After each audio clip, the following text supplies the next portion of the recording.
This is the gun that Edward used to shoot my mom. But Edward had every intention to get this gun to kill my entire family. I don't think my mom saw the person that he was. She may have just seen the person that she wanted him to be.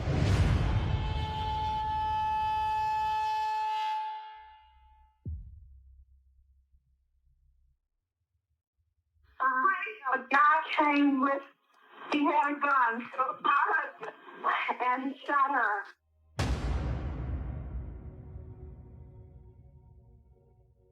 It's heartbreaking to hear my mom say that that's my husband. To know the person that you loved and were supposed to spend the rest of your life with tried to end your life. It's a hard pill to swallow.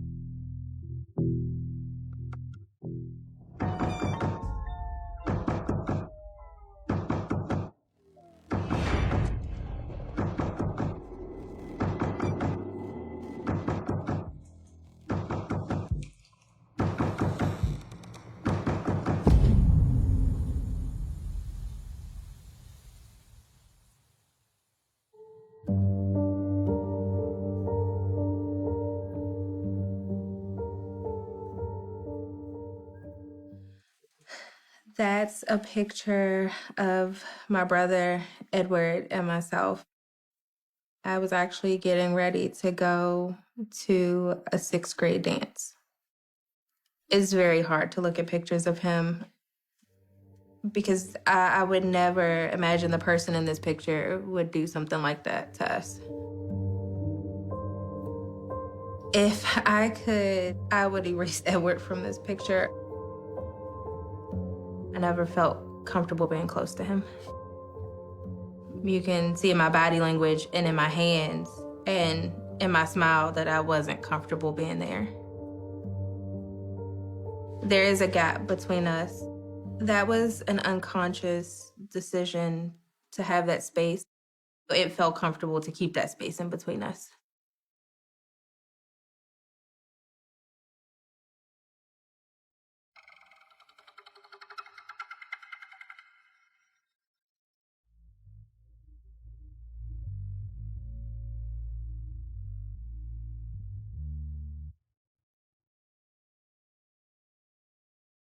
My mom's name is Yolanda. She was my entire world. We would go on dinner dates. It would be me and her. We would have like little karaoke sessions in the house. She was my best friend. When my mom met Edward, I believe I was 6 or 7. They would go on dates and he would be at the house all the time. When she brought Edward around, it was definitely a big deal because I've never met anyone else that she had dated previously. If I could go back in time, I would tell my mom to run.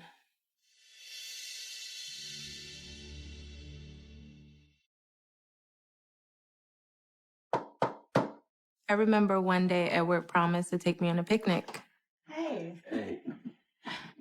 And it was supposed to be me and my mom and him, and we were gonna have such a great time. As a little kid, promises mean a lot. I'm ready. I was excited to go on the picnic, but every time I asked to go on the picnic, he would say that he was busy or he had something to do. One day, when I asked, and he got angry. Not today. But you always say that. He frowns his face, and that terrifies me. He just walked away. He couldn't give me a straight answer.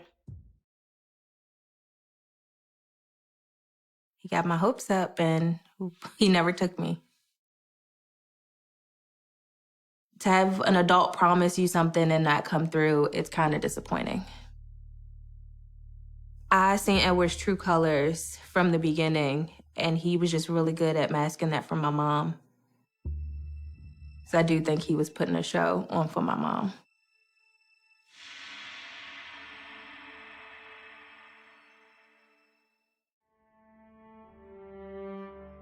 My mom was excited to be pregnant. I was super excited. I was finally not going to be the only child. Edward moved in when my mom was still pregnant. And during that time, it was uncomfortable. The relationship between me and my mom was changing. It didn't feel like he tried to involve me in their relationship. A lot of the things that they did, it was him and her. Felt like he was taking my best friend. You almost feel erased. Edward was very manipulative. He stepped in the way he did intentionally to come between me and my mom. It was definitely Edward's way of isolating my mom from me and from my family as well.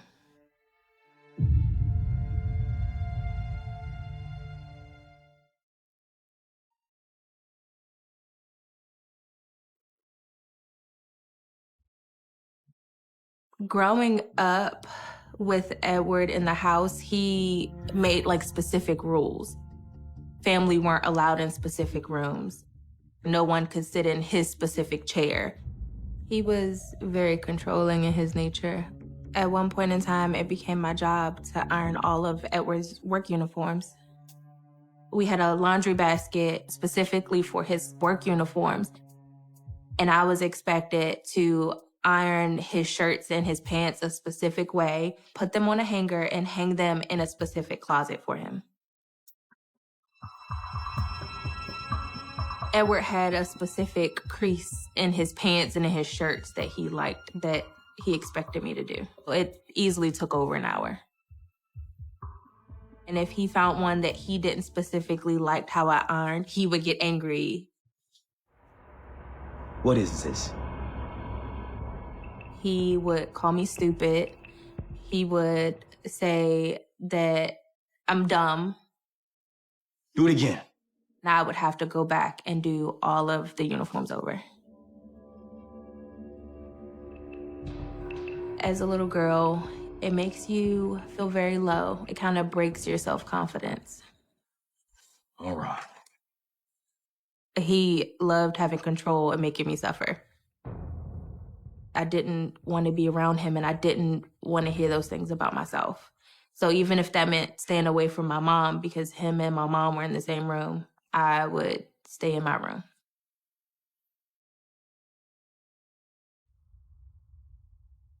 It does bother me that he used to say those things to me and about me, to the point that I still do therapy. My mom was very passive in the relationship with Edward. She wouldn't tell me to do those things, but she allowed him to tell me to do those things, and she allowed him to set the rules of the house. I think that she saw a specific version of Edward, and that's who she wanted to believe that he was, to the point where she couldn't see the bad that he was doing.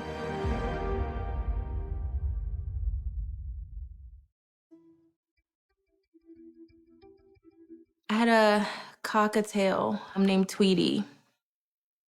We had Tweety before she met Edward.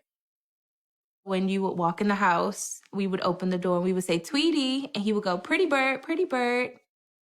We would take Tweety out of the cage and he would sit on your shoulder. Once Edward moved in, I can't recall us letting Tweety out. It was more so Tweety stayed in his cage. One day, me and my mom came home.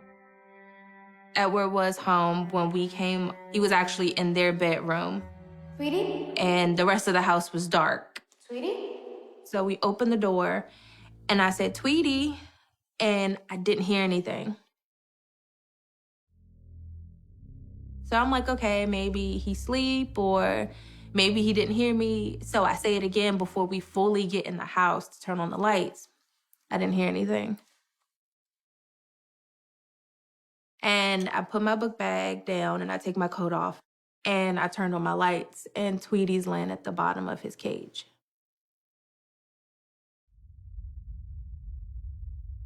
Cockatiels are supposed to live, I want to say maybe 15 years. So he hadn't even lived half of his life. It was heartbreaking for me to walk in and see my baby not responding. Something's wrong with him. I'm holding Tweety and I'm like, Mom, he won't wake up. And I'm just crying. My mom was like, I think he passed away. And to hear that was just heartbreaking. What's going on? And I told Edward, and I'm just bawling. Tweety's dead. We have to do something. A father would hug their child and comfort them in that time. Edward didn't do any of those things.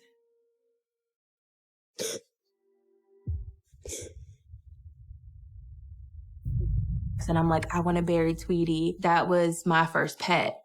Burying him seemed ideal so that way I could have somewhere to go back and visit him. Give him here. I'll put him in a box. He just kind of looks over and he's like, I'll go bury him. I'll bury him for you. No problem. Edward said he buried Tweety while I was at school. When I asked where Tweety was buried, he said his sister's house.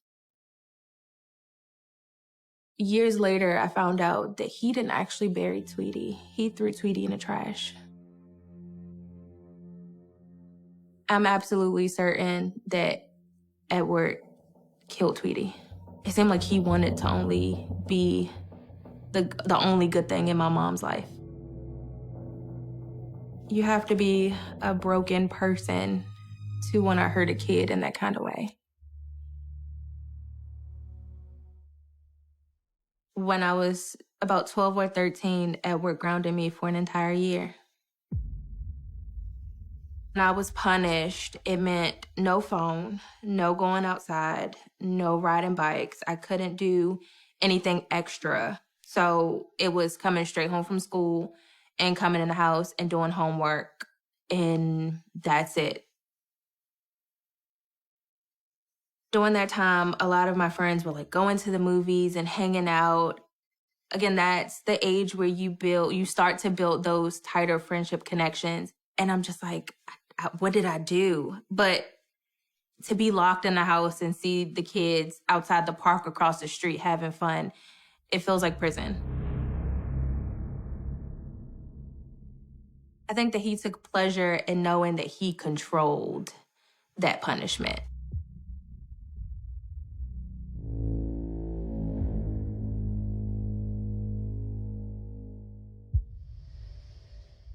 We went to kind of visit some relatives.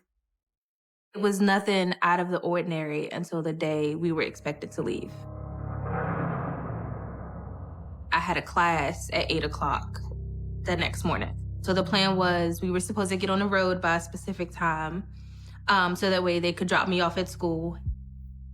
And it was super late at night. He was angry because he was tired. The car ride coming back home was really quiet. Typically, they would like play music and kind of sing along to the songs on the radio or put in a CD, and it was none of that. They're not talking at all, which was very strange for us. Growing up, they never argued in front of us, so that space was very awkward to be in. It was tense and heavy. It was like yelling, but you could tell the tone that they were angry. And the argument was about taking me back to school. I can't believe we gotta drive back overnight. They should have opened up when we didn't get on the road early. And my mom is like, well, we told her we would take her back. Like, it's not our fault that she woke up late. You wanted to sleep. You said you were tired, so we let you sleep. My mom is just like, we have to take her back to school. And he stops responding, and he just like grips the steering wheel. Felt like in that moment, he felt that he lost control because my mom put her foot down. You can see that he's angry. His face scrunches up and his nose flares and like his lip goes up. He floors the gas on the highway. We're going maybe 80 to 90 miles and he's like swerving.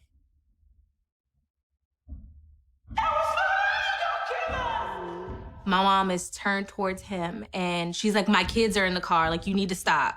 And during the time he doesn't respond, that was a side of Edward that I've never seen before, and it was terrifying.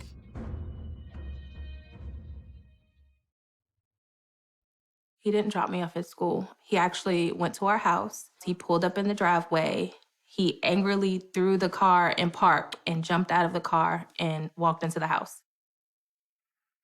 That's the first time that I know of that she stood up to him. And that's the incident that changed everything. After that incident, nothing was the same.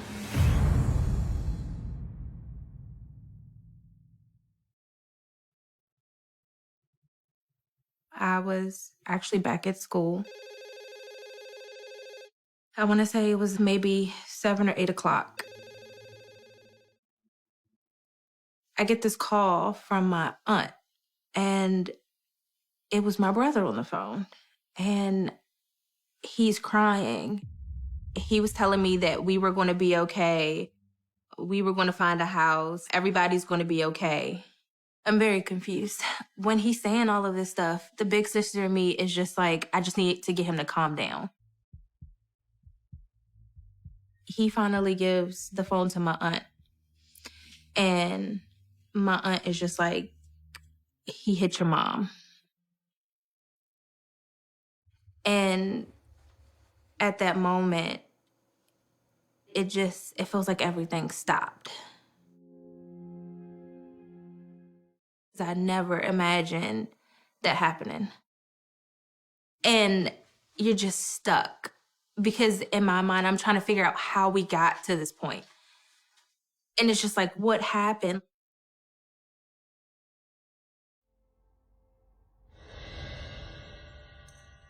I finally got to talk to my mom about the situation. And she had told me that night her and my brother came home. They go in the house. And she said Edward is just like trying to start an argument. You know what time it is? He's just like, where have you been? And you had my son out all hours of the night. You should have been home. And he acts like he's going to throw the remote control at her. And she jumps. And he says, oh, I got you scared. I think that was one of them power moves that, again, he likes to play. So it's, I have control. If I throw this, then you're going to duck. And you're scared of me now, so I'm in control. She went and grabbed her pillow because she was just going to go sleep in Arthur's room.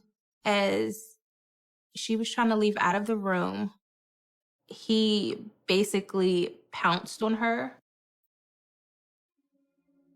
He knocked her over the ottoman and started hitting her. Arthur pulls out his phone and calls the police. Edward realizes that Arthur's calling the police, and he gets off my mom and looks at Arthur.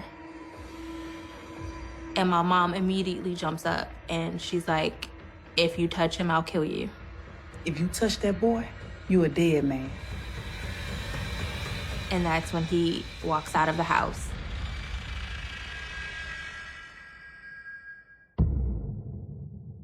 When I was a kid, it was always stressed that you don't put your hands on someone. If someone puts their hands on you, you leave. Like, it's no second, third, I'm sorry. It's none of that. It's you leave because it's not safe. And she's always stressed if they did it once, then they'll probably do it again.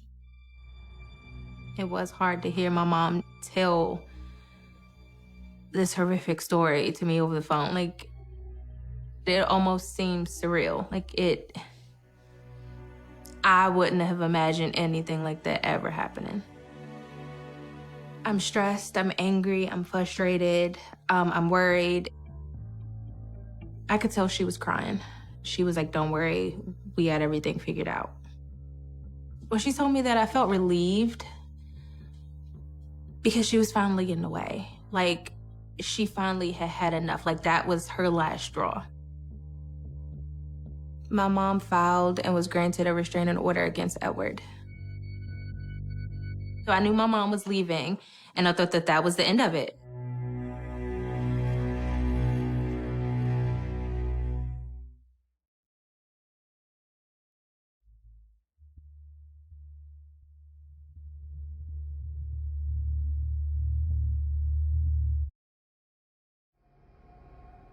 My mom was granted a restraining order, and in that restraining order, Edward was supposed to stay away from my mom, Arthur, and myself.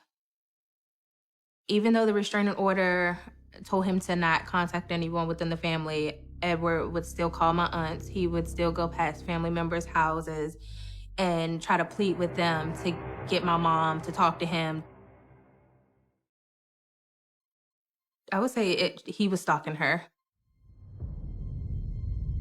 It was one instance in particular where my mom had a doctor's appointment. And when my mom came out of the doctor's appointment, he had left a letter on her windshield of her car. When my mom seen the note on her car, she was scared. It is scary to think that he followed my mom, because if he knew where she was at the doctor's office, then I would think that Edward knew where she was staying at. Finding out that he left a note on my mom's car made me angry. I knew that he was violating this restraining order. My mom had actually told the judges and told her lawyers that Edward was breaking this restraining order, and they didn't do anything about it. They should have locked him up, but they didn't.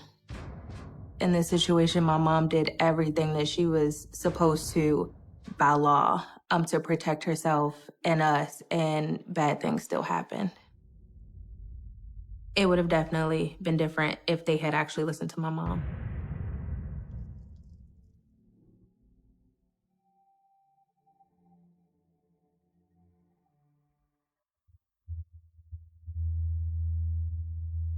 Edward was allowed supervised visitation with Arthur one Sunday every week. The visitation between Edward and my brother took place at a domestic violence shelter.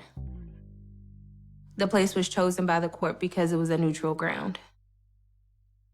My mom could drop Arthur off at the visitation center without having any interaction with Edward. So the plan for Mother's Day that morning, my mom was supposed to pick me up. I was going to ride with her to drop Arthur off at his visitation that morning. And then once she dropped Arthur off, we were supposed to go back to my aunt's house and just enjoy brunch. My mom calls me that morning and she's like, "Are you still riding with me?" And I'm just like, "No, I'm too tired." I was like, "I'm just going to sleep in." May have been an hour. I get a phone call from my aunt. I picked up the phone and she's yelling. She's like, "Don't brush your teeth. Don't jump in the shower. Don't do anything. Just get dressed." She's like, "Just go get in the car." So I immediately jump out of the bed and I'm like trying to throw on clothes and I'm running, trying to put on my shoes. And I'm like, "What's happening?" I get into the backseat of the car. I'm out of breath and I'm like, "What is happening?" And she turns around and she's crying and she said that Edward shot your mom.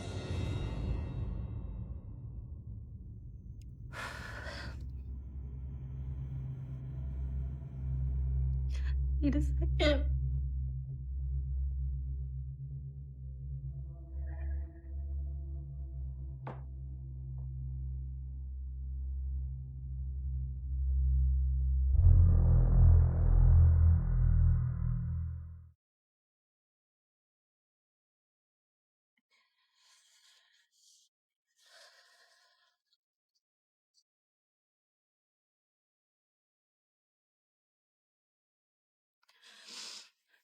That's the Mother's Day card that they found with the bullet hole in it. The message that he put in the card said, "Love, boo." That's not even close to love. That's almost like you hate someone.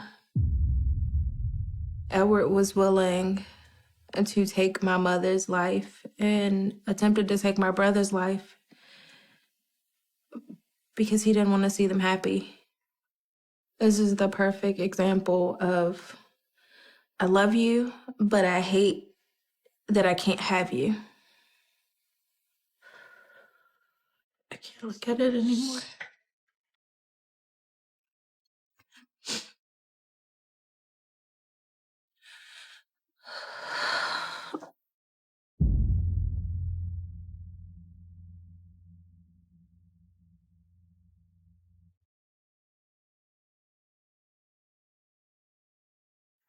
I didn't know if she was alive. It was like everything had crumbled from beneath me. I don't think it's any words to describe that feeling. I don't think I've ever felt hurt as much as I did that day. I couldn't think. I couldn't process. It almost felt like I couldn't even breathe. And then something in me realized that my brother was there. I'm like, what happened to Arthur? Like, where's my brother? Is he okay? And nobody could give me an answer. I didn't learn the details until we got to the hospital.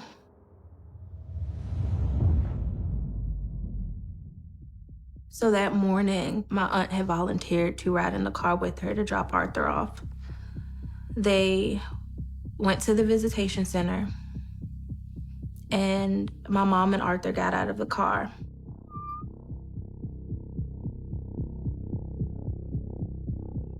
Edward was at the top of the hill on a bicycle. Edward rode down the hill. He jumped off the bike in front of my mother and my brother. And he told my mom her time was up. It's over. And that's when he pulled out a gun. And he tried to shoot my brother. But my mom pushed my brother out of the way.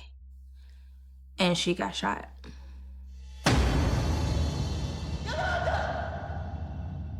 He wanted my mother to see her son die first. And Edward tries to shoot my mom 3 to 4 more times, but the gun jams.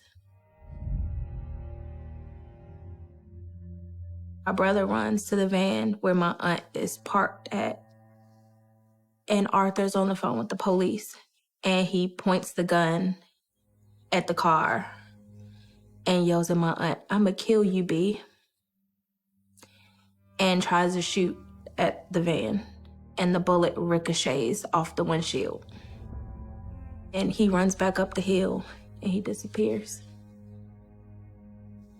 Not even in my wildest dreams would I have thought that he would have done something like that.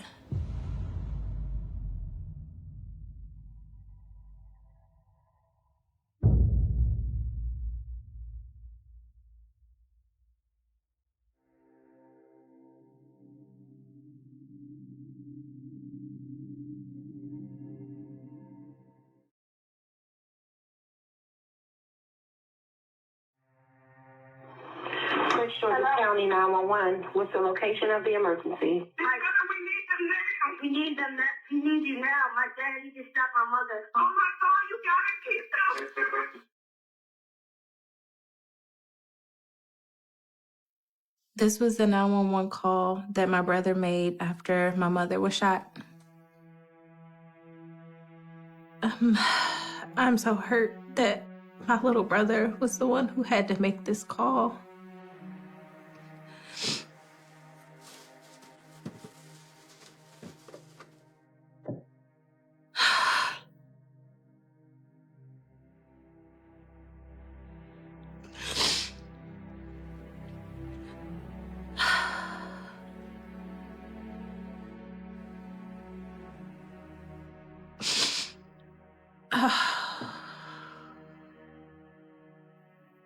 That's really hard to listen to. You can hear that Arthur's panicking. I don't ever want to hear anything like that ever again. From my brother or anyone else's child.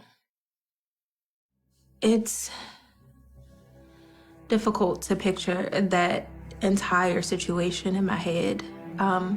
That's not something that anyone should imagine or have to ever think about. But this nightmare was my life.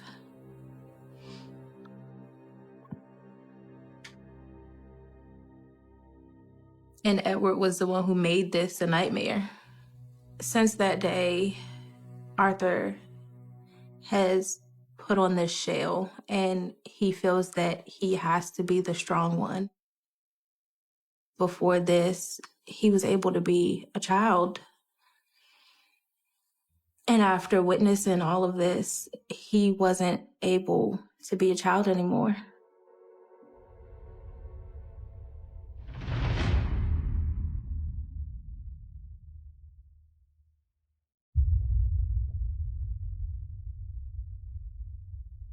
My mom had arrived at the hospital and they had taken her back for CT scans to see how bad the damage was. And I went back to see her.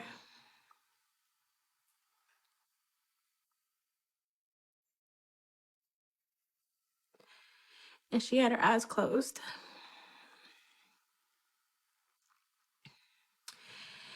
And I'm like, Mom, are you okay? Are you okay? And she opens her eyes. And she's like, I'm fine. I'll be okay if they could just make the pain stop. Walking in there and seeing her alive was like a sigh of relief. But we obviously knew that it had done some damage. And they were also telling us that the bullet didn't come out.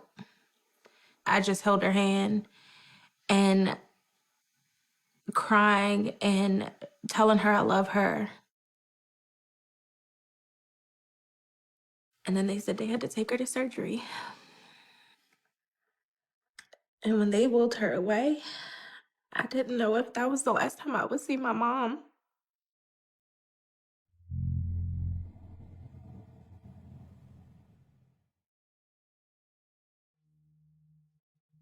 The last time I was here was before the shooting. I try my best to not ever come around to this area. It just brings back too many memories. It's just a really hard pill to swallow, knowing that my entire world changed in front of this place. I want to be able to air those wounds out, to be able to heal.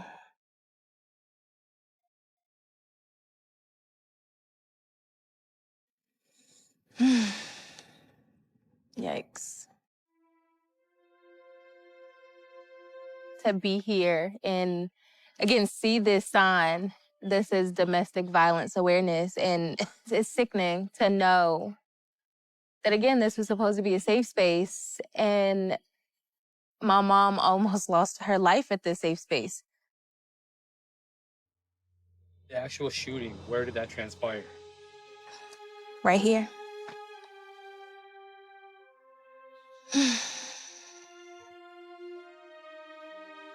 To look at the spot and be where Edward tried to take my mother's life, it's just, you don't have the words.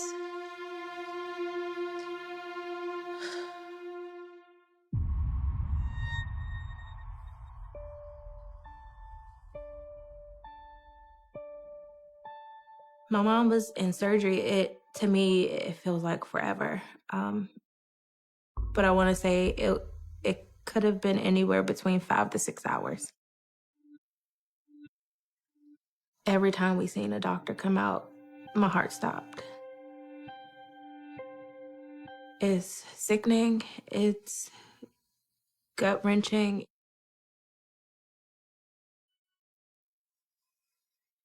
When the surgery's finally done, I walked into the room and my mom is just laying there. And it's all these wires and machines and a lot of beeping. And she's just stretched out on the bed. If I didn't know that that was my mom, I wouldn't be able to recognize her.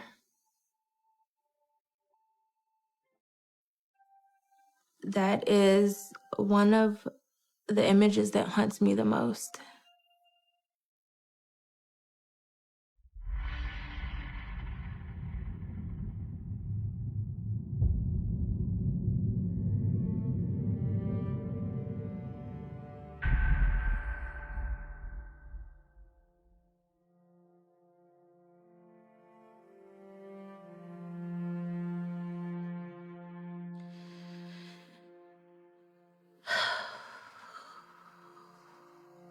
I've never seen these pictures before.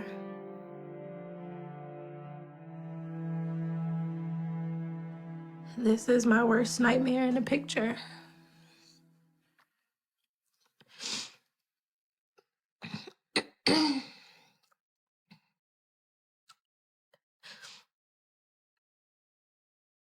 Everything that you could possibly imagine from that day comes back.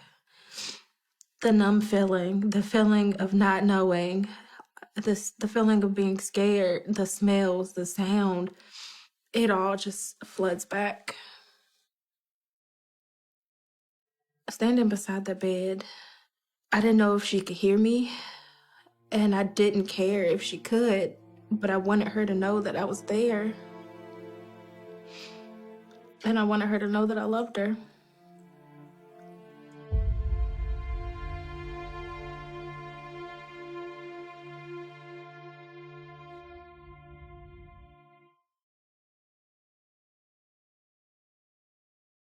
This is the first note that my mom wrote while she was in the intensive care unit.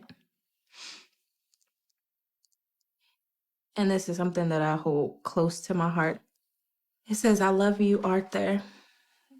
I love Dion." At the time, she was still intubated, so she couldn't speak. We were surprised that she was even able to write this 8 days after being shot. This note means that my mom heard us. She knew we were there, and she was going to fight for us.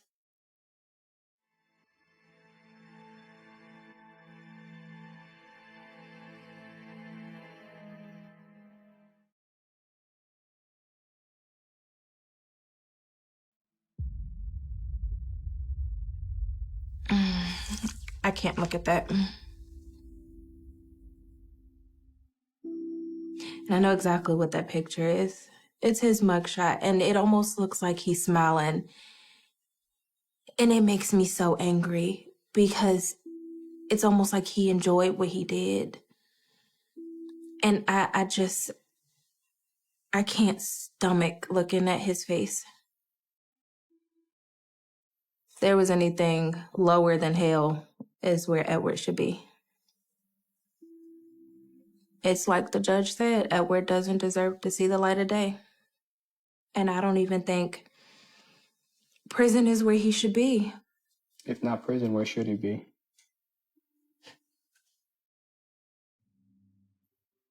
Edward should be where he tried to put my mom.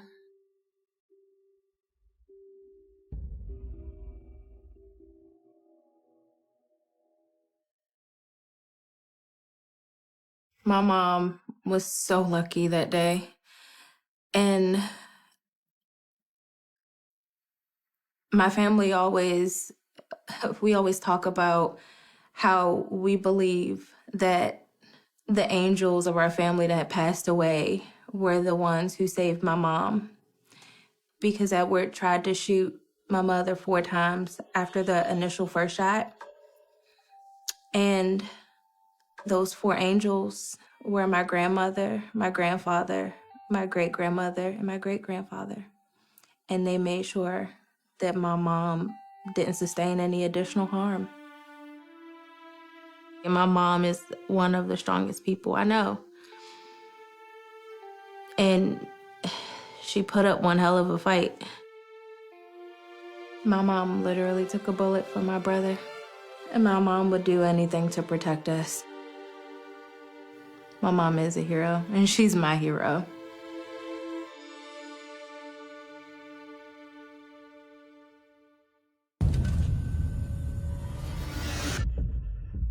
He was like a monster when they just hatch. Don't let him into your life. Don't let him in. He had me by the throat, grabbed a knife, and said, "You'll be dead before the cops get here."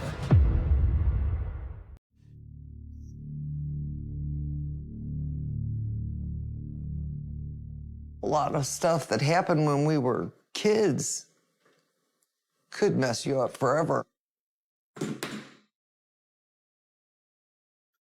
He was like a whirling dervish. He would grunt at you. He'll come over and throat punch you. And I was scared of him even when he was in prison for the longest time, but I have to tell the story so if he ever gets out, hopefully somebody will understand. Don't let him into your life. Don't let him in.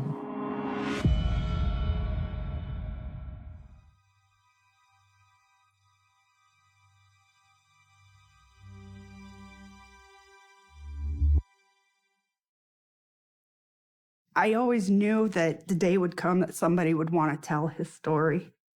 He is one of those monsters that you see on TV. It's hard. I'm so ready to do this interview to be done with the whole thing, but he terrorized me. And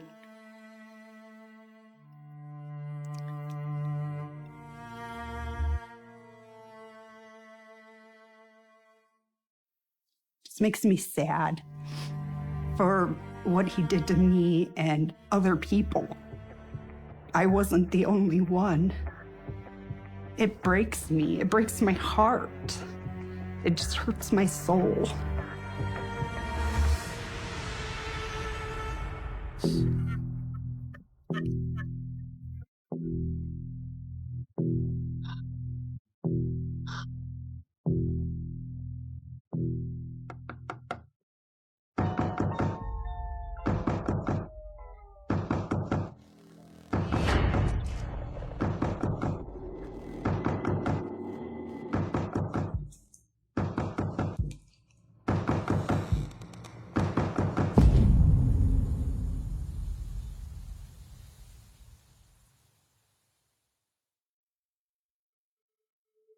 I have 2 sisters and a brother, Patrick.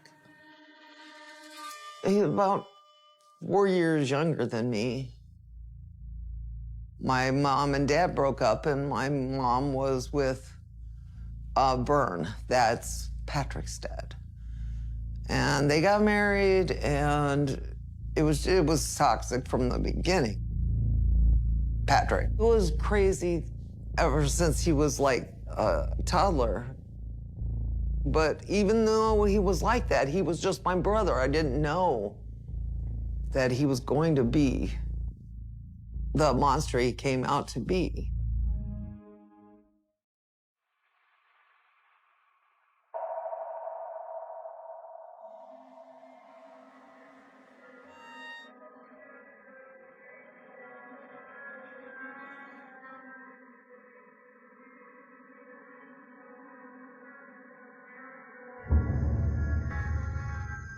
In the middle of the night one night, I could smell something. And it smelled like a fire. And I woke up a little bit, and I was like, why am I smelling fire? I could see that the bathroom door was shut. And then I saw the there was a glow.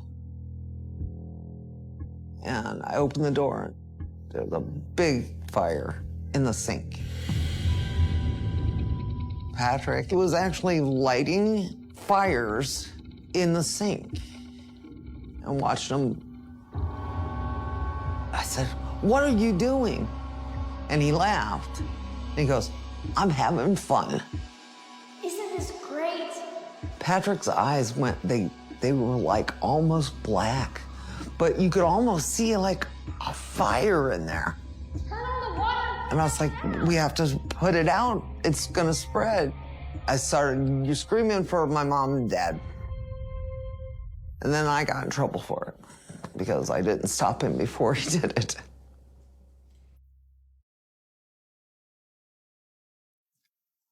I don't know why that would be my fault, but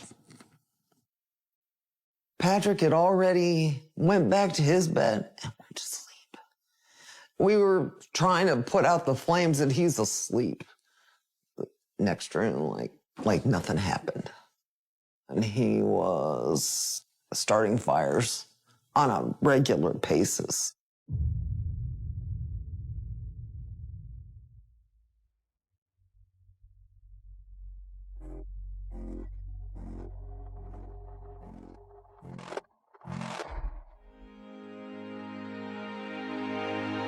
Every camping trip, every excursion he got with Dad, he got more sinister.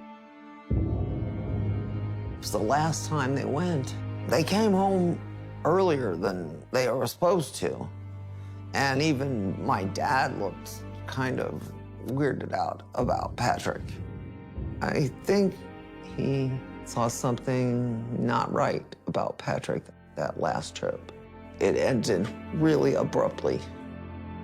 The look on Patrick's face, almost like more of a fire in his eyes, really sinister. I think something that Patrick did that time scared even my dad. Did he hurt somebody? Did he try to hurt somebody? I don't know. Still to this day, I'm waiting for a phone call from a police department from where he lived in southern Ohio saying they found all these bodies. I don't know.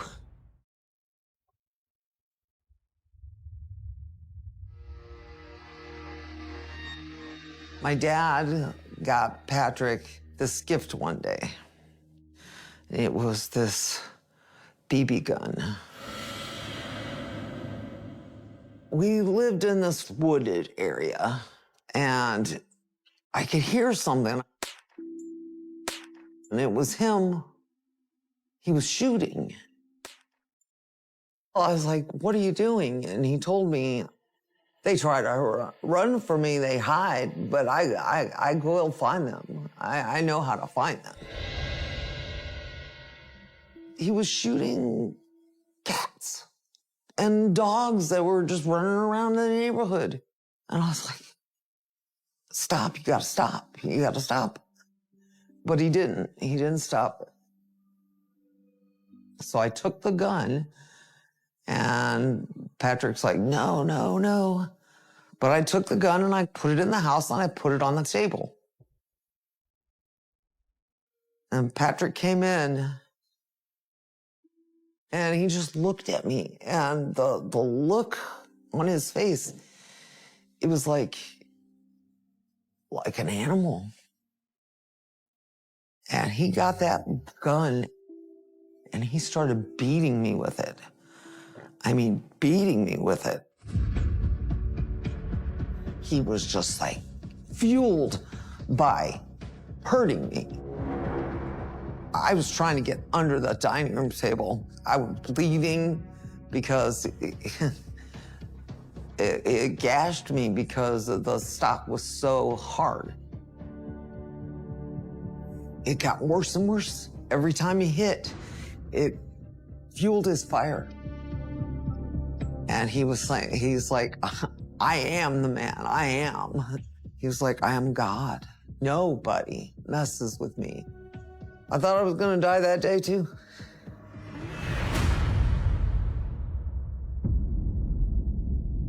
My dad was sitting in his chair watching it.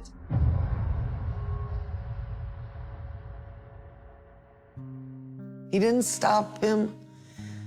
He was almost like my dad was proud that I raised him right.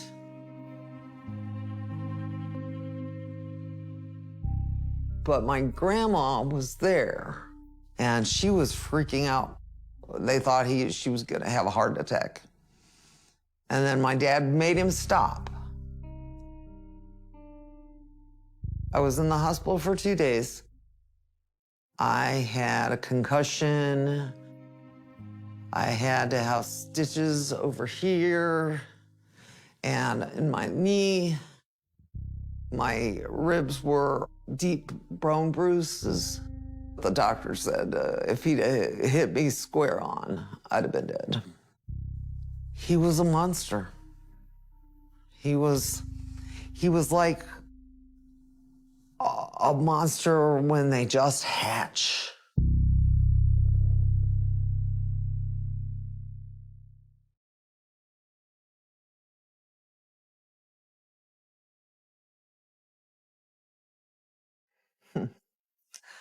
Oh, that's me. I was like 11, I think. I had to wear a turtleneck because I had a little bit of bruises. I knew my life wasn't like anybody else's. One of my friend's moms picked me up from school, and I went to their house. Night and day, man.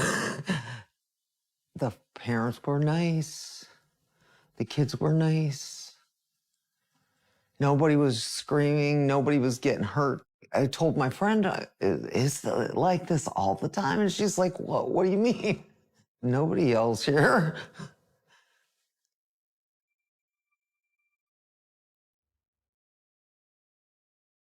I was at the middle school, and I got a phone call from my dad because he was at work.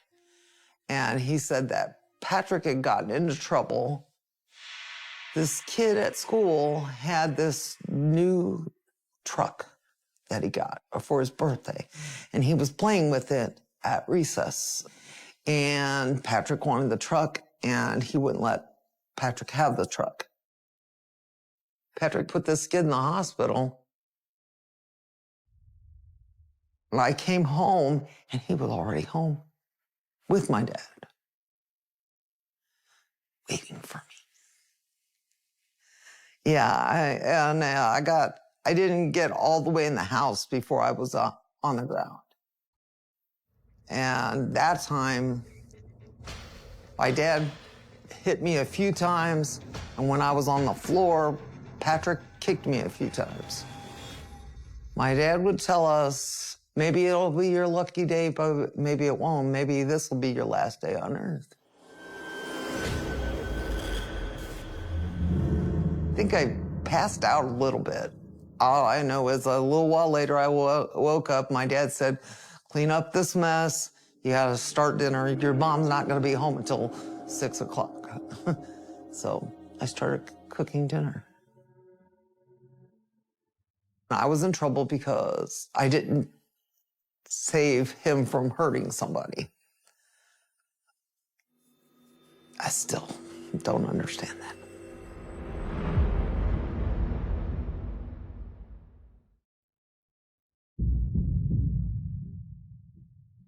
It was right before Christmas time, so I was doing a lot of babysitting.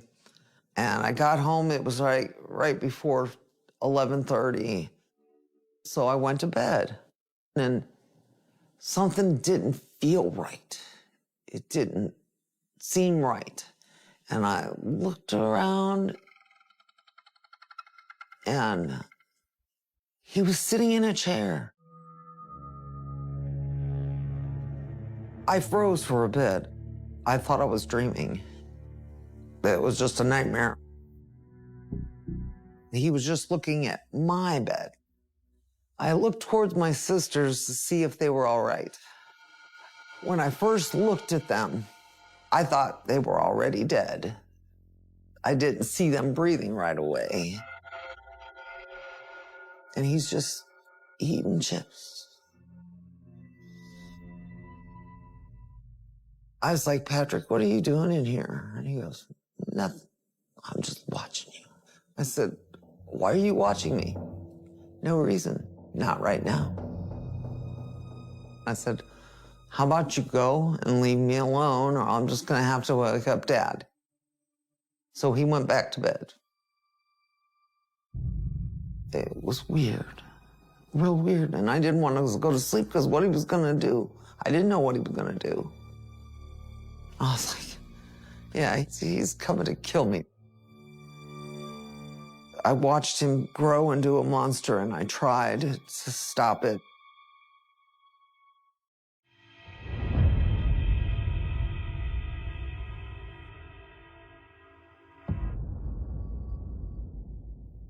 It was Labor Day. I come home, and I went to bed thinking it was just me and my stereo because my mom and the kids weren't there. So I just turned on the stereo and went to sleep in my room. Patrick, he came into the house with one of his friends. They were like 14, 15 years old, and they were so drunk. And they just come in my room.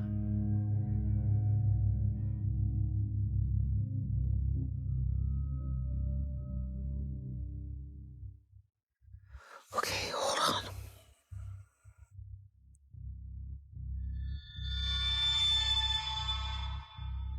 They woke me up by Patrick slapping me hard in the face.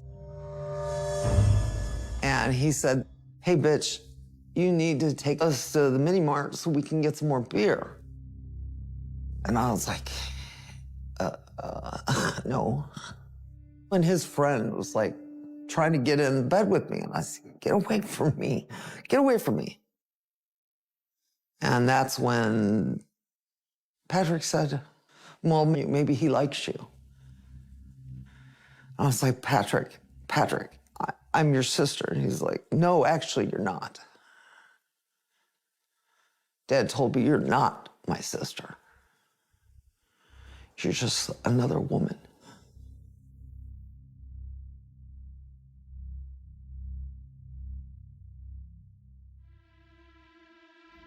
And he laughed so much.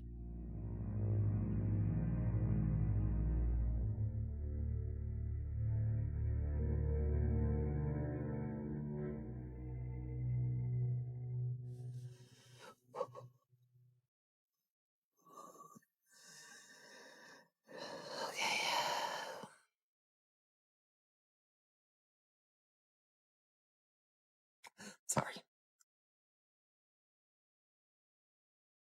I went in the shower and I locked the door, and I got in the shower with my PJ on and just actually laid down in the shower and cried and cried and cried. I just stayed there until the morning. I got all the stuff I could get into backpacks and bags, and I walked out. And I walked 2 miles to my friend's house, and I never went back. I was done. I was so done.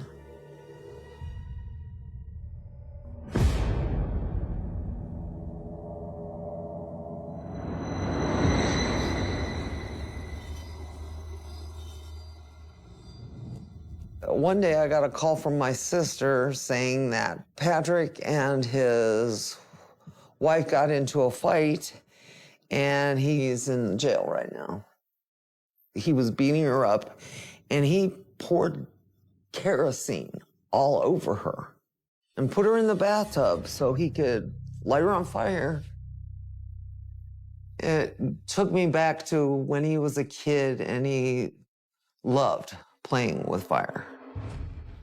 And Now to go whole hog and try to catch somebody on fire, like he was wanting that forever, and he almost got it.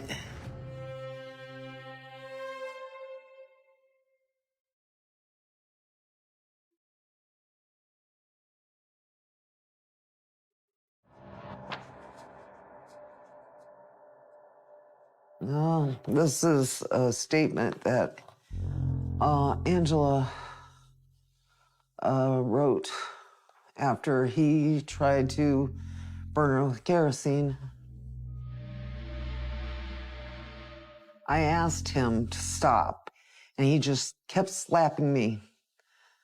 Then he dragged me off the couch and hit me some more. I tried to squirm away, and he picked me up and slammed me onto the ground. He hit me a few more times and grabbed the kerosene can.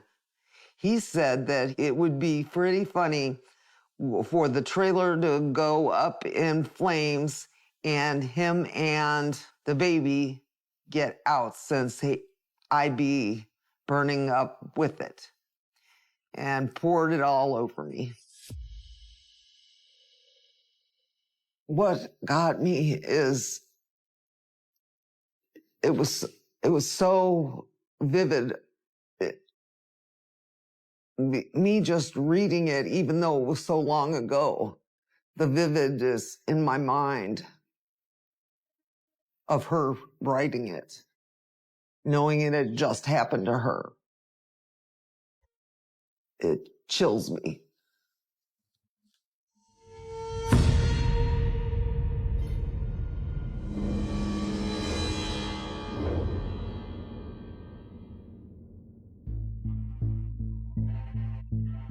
The day I met Patrick, I was living in an apartment, and Patrick's sister lived across the hall from me.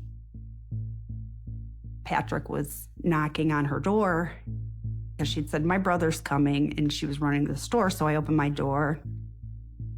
And I said, "Hey, Michelle's at the store. She'll be right back." He was charming.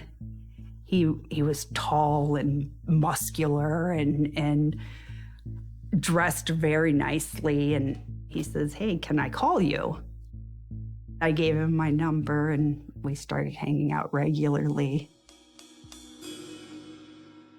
Come to later find out, he'd done some time in prison. And after him and I had been dating for a little while, Patrick told the story. My wife and I had been fighting. She was seeing somebody else, according to him. And he came over the next day with a can of kerosene, was filling up the kerosene heater to heat the home. He said he spilled kerosene all over the floor and had cleaned it up, and he left and had gone to work. A couple days later, the police came to arrest him for abusing her. He was very adamant, told the story without a hiccup. And it's like, well, you hear of people going to prison that are innocent a lot. Never once did I see an inkling of anger, of anything in his eyes that hinted that he was anything but honest. He was really fun. Until he wasn't.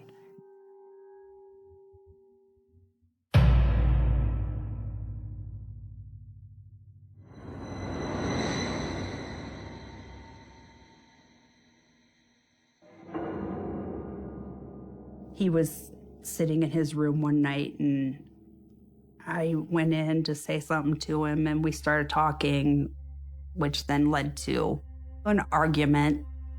We were 1 second just having a typical disagreement between a couple. And the next thing you know, his hands are on me. I've had it! It was 0 to 100. He grabbed me so hard, and I started crying and I was like, you need to let go of me. I'm calling the cops. You are not gonna put your hands on me. Let go of me. He instantly let go of my wrists, had me by the throat, grabbed a knife off of his desk, put it to my throat, and said, go ahead, bitch. You'll be dead before the cops get here. And he meant it. It was total disbelief, and then the fear sets in.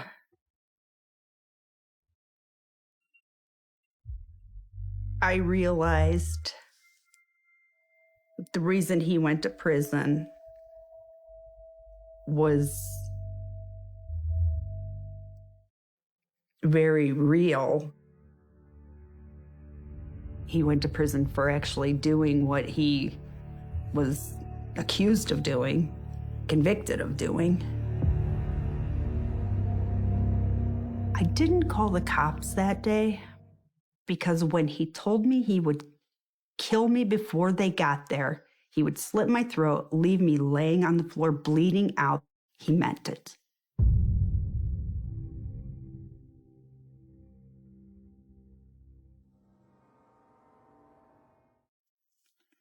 He knocked my tooth out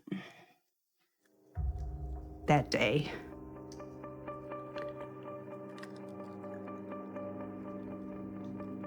I have a partial tooth. So he knocked your tooth out? Yeah. Something as simple as brushing your teeth now reminds you of Patrick. You know, it seems, something so little that you do every single day is a constant reminder.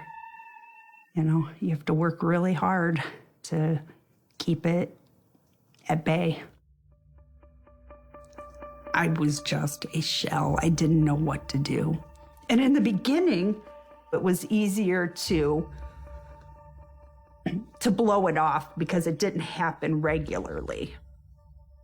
But by the end, it was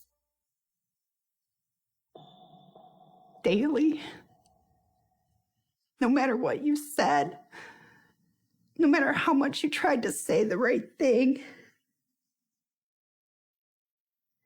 didn't matter.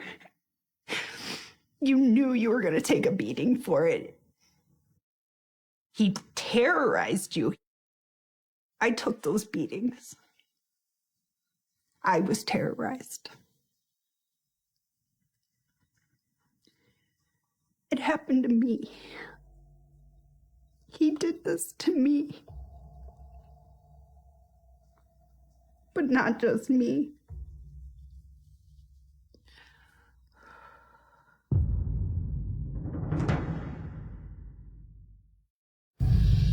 The violence had become so frequent and so over the top.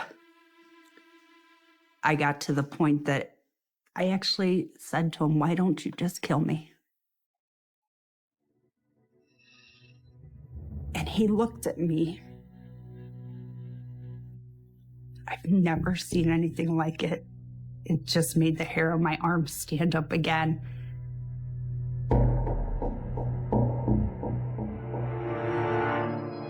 He said, don't worry, I'm going to. I'm saving you for last. And it's going to be slow and painful, I promise. And I looked at him, and there was nothing. There was nothing in his eyes. They were black. And it was like looking into the depths of hell. It was sheer evil at its finest.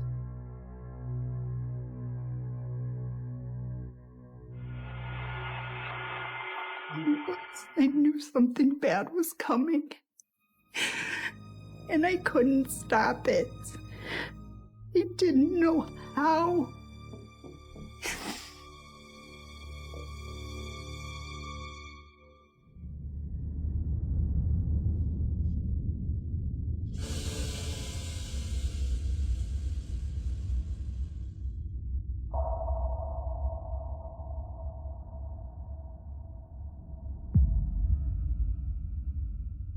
Right after they left, one of his sisters shows up at my apartment.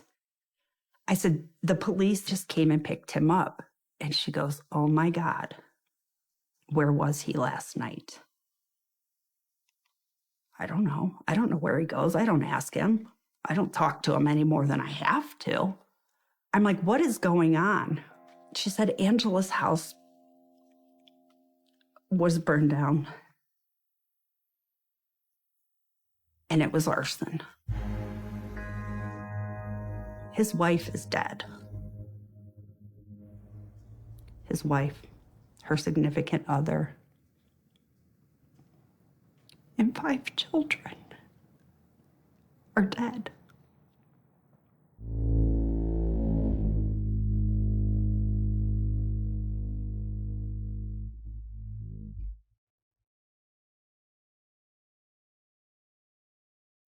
This is a picture of Angela's house.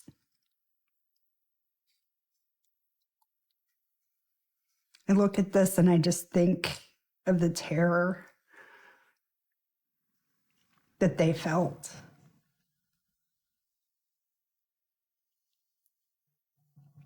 These are the images that haunt me most. The fire. It's not just 4 walls. A family lived there. Children had memories there, toys and Christmases and Easters and Thanksgivings. And somebody felt they had the right to take that all away.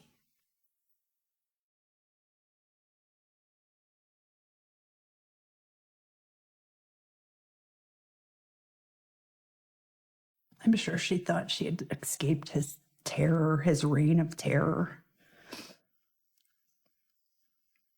Made a new life for herself.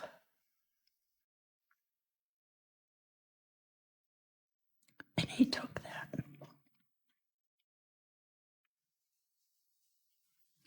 I wonder what she thought that night when her house was on fire. I wonder if she knew.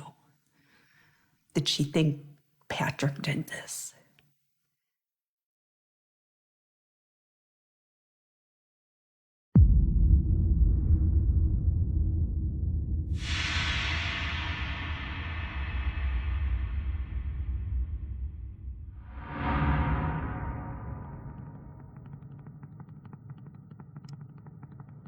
But yeah, I haven't had no contact with her since before I got out of prison. I understand you have a job to do, and I didn't realize when I was seeing you, I had not known what happened at all. And then I seen the newspaper. I just want you to understand, we do our talking in court. We're gonna get you to a polygraph machine. It's gonna tell the tale, okay? Okay, so when I do the polygraph tomorrow, okay, how long from then will I be home? I cannot make any promises to that effect. Right. I need a ride. I have no clothes at all. When am I going home? I have no clothes. For somebody that just found out his wife was murdered, he didn't get too chilling. Sends chills down your spine. There was no regard for, oh my gosh, what happened? Oh my gosh, was my daughter there? You never heard him ask that. Was my daughter there? Kind of interesting.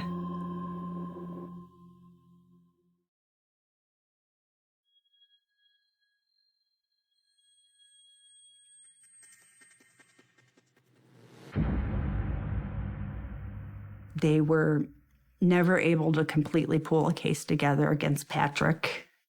And then videos came out showing some contrary evidence to the belief that Patrick had set the fire. They felt that they had sufficient evidence to try a gentleman by the name of Stanley Ford in the case of the fires. They do have video evidence showing Stanley Ford doing it. They have yet to charge anybody else besides Stanley Ford, who ultimately was convicted of the fire.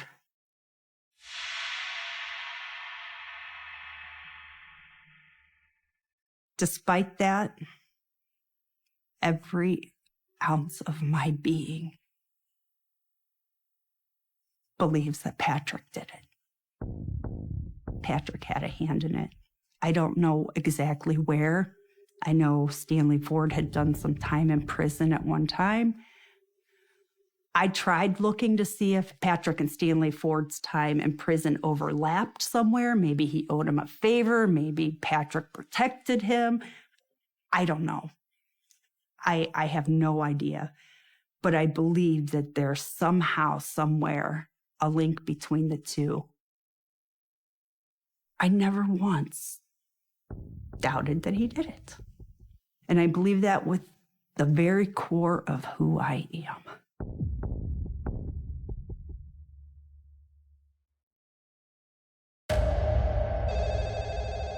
The day that he was released, I got a phone call from an old neighbor. He had shown up to my apartment looking for me the same day he got out. And I dropped to my knees in sheer terror. How the heck can they let this guy out? You've got to be kidding me. I was living at my parents' house at the time.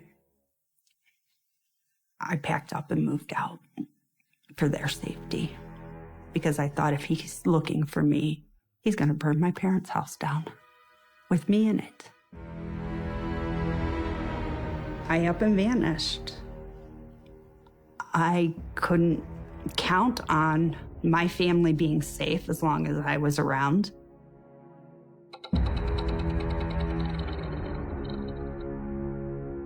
I learned through social media that there was another arrest. This time, he was arrested for attempted murder.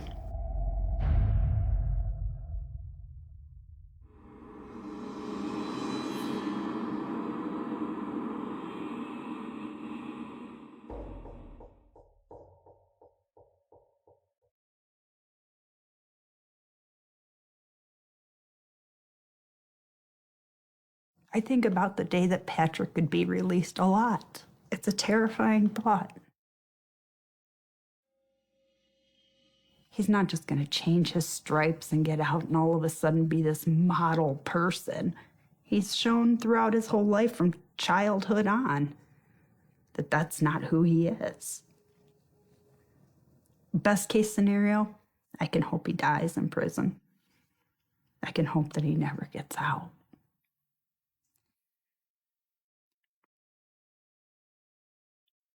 He deserves to rot in hell. There's no doubt that Patrick's evil. He's the worst kind of evil. I've seen it in his eyes. He took a little part of me that's never going to be whole again. I'll never trust the same.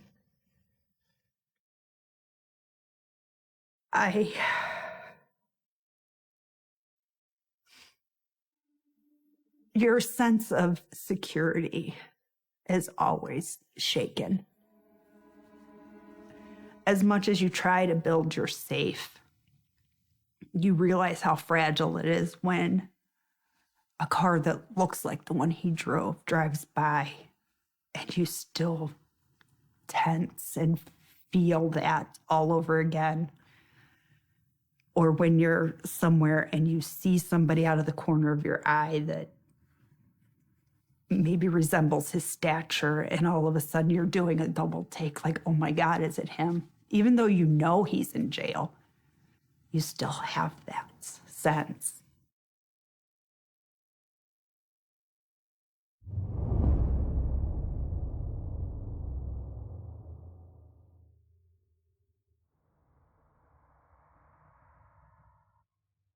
When I found out that Patrick was taking a plea deal, I was upset because at this point, I wanted him to stand trial. And part of the plea deal that Patrick took was 16 years with the judge not allowed to take into account victim statements. Again, our voice is gone. When is anybody going to give a voice to this? And that's what I hope this does. This gives me my voice back.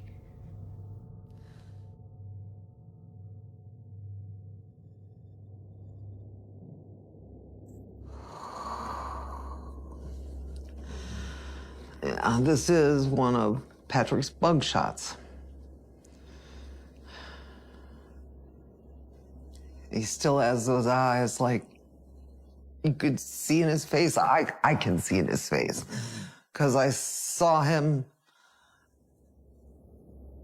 turn into that monster. And the eyes, even though they're older and he's older, those eyes are still piercing and waiting. It haunts me.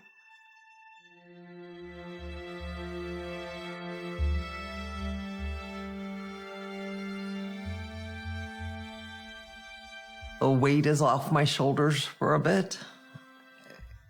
I haven't had this weight off my shoulders for so long, I don't know how I'm going to deal with not having it. It's just like getting it out helped a lot.